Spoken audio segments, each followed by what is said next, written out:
Akhil Gogoi Kingmaker হ'ব মানে অখিল গগৈ প্ৰথমে নিজৰ ছিটটো জিকি ল'ব লাগিব। তাৰ উপৰিও তেওঁৰ ওচৰত কেইটামান ছিট চাইজেবল ছিট থাকিব লাগিব, তেতিয়াহে কিংমেকাৰ কথা আহিব। আৰু যদি ভাৰতীয় জনতা পাৰ্টি কম থাকে, আমি ভাৰতীয় জনতা পাৰ্টি 104-5টা ছিটত আমি টাৰ্গেট কৰি লৈছোঁ যে এইবাৰ জিকিম। আৰু তেতিয়া কিংমেকাৰ কথাটো ক'ত আহিলে? কিংমেকাৰ কথাটো যদি আমি ছিট 40টা পাওঁ তেতিয়াহে কিংমেকাৰৰ কথাটো আহিব। এইবিলাক চক চালে বেৰে কোবোৱা কথা।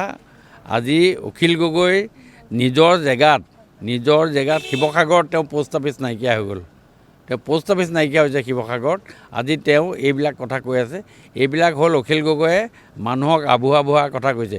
এই কৌৰ্টৰ সন্মুখত যে নিগনি মৰা দৰৱ বেচা এজন নাথাকে, বেচি পেলাই যে এনেকৈ হেৰি কৰে, সেই অখিল গগৈ সেইবিলাক ধৰণৰ কাম কৰি আছে। এইবিলাক একো কথা নাই।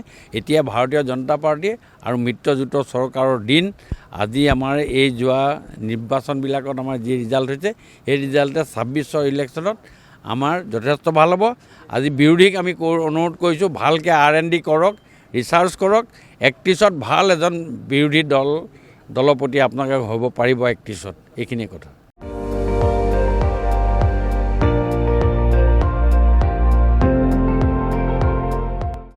আপুনি চাই আছে ND24, সৰ্বশ্ৰেষ্ঠ নহয় সৰ্বোত্তমৰ দৌৰা।